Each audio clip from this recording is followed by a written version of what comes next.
सुप्रभात बच्चों, स्वागत है आप सबका मेरे चैनल ऑल हिंदी क्लासेस में। मैं हूँ प्रीति और आज का हमारा प्रकरण है धनुष भंग। धनुष भंग शीर्षक गोस्वामी तुलसीदास जी द्वारा रचित श्री रामचरितमानस के बालकांड से लिया गया है।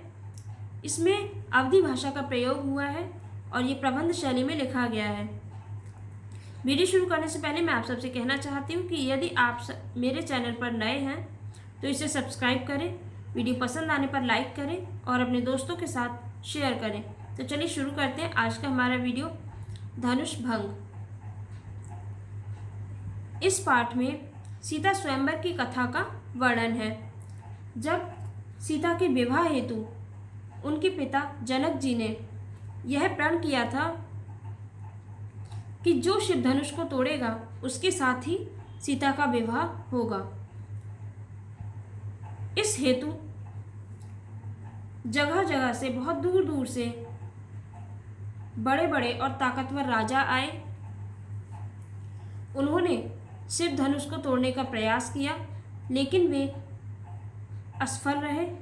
वे शिव धनुष को हिला भी नहीं पाए। तब जनक जी बहुत दुखी हो गए।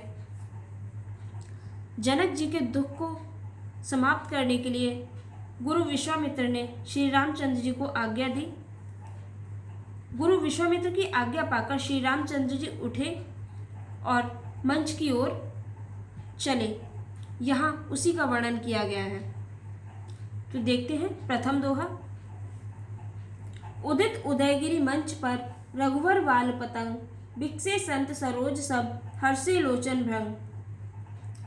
शब्दार्थ देख लेते हैं। उदित उदय होना, रघुवर श्री रघुनाथ जी, बाल पतंग बाल सूर्य, बिकसे खिलना संत सज्जन, सरोज कमल, हर्षे हर्षित होना, लोचन नेत्र, भ्रंग भौरे। उदित उदयगिरि मंच पर रघुवर बाल पतंग, बिकसे संत सरोज सब हर्षे लोचन भ्रंग। तुलसीदास जी कहते हैं कि मंच रूपी उद्याचल पर्वत पर श्री रघुनाथ जी रूपी बाल सूर्य के उदय होते ही सब संत रूपी कमल खिल उठे और उनके नेत्र रूपी भौरे हर्षित हो गए। इसका आशय यह है कि श्री राम के मंच पर चढ़ते ही सभा में उपस्थित सभी सज्जन पुरुष अत्यधिक प्रसन्न हो गए। इस दोहे में जैसा कि छंद दोहा है, रस अद्भुत है, भाषा अवधि है, अलंकार अनुप्रास और रूपक है, गुण माधुर्य है। अब चौपाई देख लेते हैं। निपन्न केरी आशा निसिनासी, बचन नखत अवलीन प्रकाशी। मानी महिप कुमुद सकुचाने, कपटि भूप उलूक लुकाने।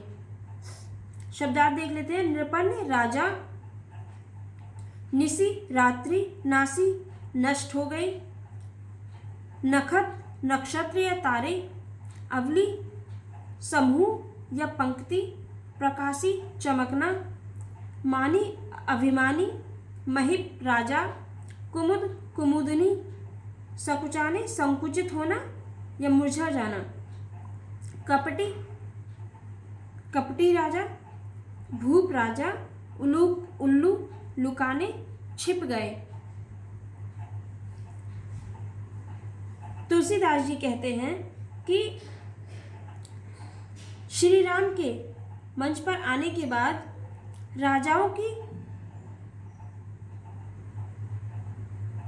आशा रूपी रात्रि नष्ट हो गई। निपन्न केरी आशा निसनासी, राजाओं की आशा रूपी रात्रि नष्ट हो गई। बचन नखत अवलीन प्रकाशी, उनके बचन रूपी तारों के समूह का चमकना बंद हो गया, अर्थात वे मौन हो गए। मानी महिप कुमुद सकुचाने, अभिमानी राजा रूपी कुमुद संकुचित हो गए। कपटी भूप उल्लू लुकाने, और कपटी राजा रूपी उल्लू छिप गए, क्योंकि वे अपना प्रयास करके देख चुके थे और वे कुछ नहीं कह पाए। जो वे बड़ी बड़ी बातें कर रहे थे कि वे धनुष को तोड़ देंगे, इसीलिए वे चुप हो गए। भये विशोक कोक मुनि देवा, बरसहि सुमन जनावहि सेवा। गुरुपद वंद सहित अनुरागा, राम मुनिन सन आयसु मांगा। शब्दार्थ देख लेते हैं। विशोक शोक रहित, कोक चकवा पक्षी, देवा देवता, बरसही बरसाकर, सुमन फूल, सेवा उन्होंने अपनी सेवा प्रकट की, बंदी वंदना करना, अनुरागा प्रेम, आयसु आज्ञा, मांगा मांगी।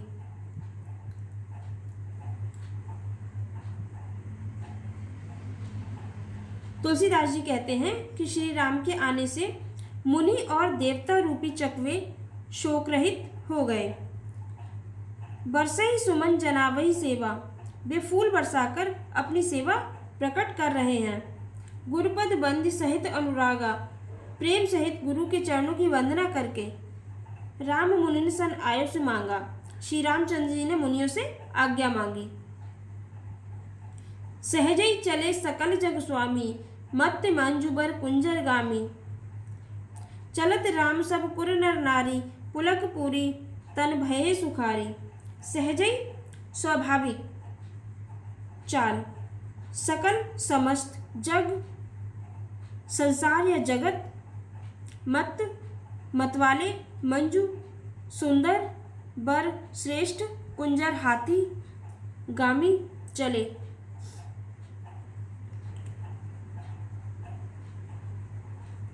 सहजे चले सकल जग स्वामी, मत्त मंजुबर कुंजर गामी। समस्त जगत के स्वामी श्री रामचंद्र जी सुंदर मत वाले श्रेष्ठ हाथी की सी चाल से स्वाभाविक ही चले। चलत राम सब पुर नर नारी, पुलक पूरी तन भये सुखारी। पुलक में प्रसन्न, तन शरीर, सुखारी सुखी हो गए या रोमांच से भर गए। चलत राम सब पुर नर नारी, श्री रामचंद्र जी के चलते ही नगर भर के सभी स्त्री पुरुष सुखी हो गए। पुलकपुरी तन भये सुखारी, और उनके शरीर रोमांच से भर गए। बंदी पितर सुर सुकृत संभारे, जो कछु पुण्य प्रभाव हमारे। तो शिव धनु मृणाल किनाई, तोरहु राम गणेश गोसाई। बंदी वंदना करना, पितर पूर्वज, सुर देवता, सुकृत पुण्य, प्रभाव प्रभाव। शिव धनु शिव जी का धनुष, मृणाल कमल की डंडी, तोरहु तोड़ना, गणेश गोसाई गणेश भगवान जी। बंदी पितर सुर सुकृत संभारे, जो नगर के स्त्री पुरुष थे उन्होंने अपने पूर्वजों और देवताओं की वंदना करके अपने पुण्यों का स्मरण किया, अपने पुण्य को याद किया। जो कुछ पुण्य प्रभाव हमारे, कि यदि हमारे पुण्यों का कुछ भी प्रभाव है तो शिव धनु मृणाल किनाई, तोरहु राम गणेश गोसाई। तो हे गणेश भगवान जी, श्री रामचंद्र जी शिव जी के धनुष को कमल की डंडी की भांति तोड़ डालें। इसका आशय यह है कि सभा में उपस्थित कुटिल और अभिमानी राजाओं के अतिरिक्त सभी व्यक्ति यह चाहते थे कि श्री राम जी इस धनुष को तोड़ डालें। जैसा कि मैंने आपको बताया, इनमें चौपाई छंद है, शैली प्रबंध है, अलंकार रूपक और अनुप्रास है, गुण प्रसाद है, भाषा अवधि है। मैं आशा करती हूँ आप सबको ये व्याख्या समझ में आ गई होगी। वीडियो पूरा देखने के लिए धन्यवाद।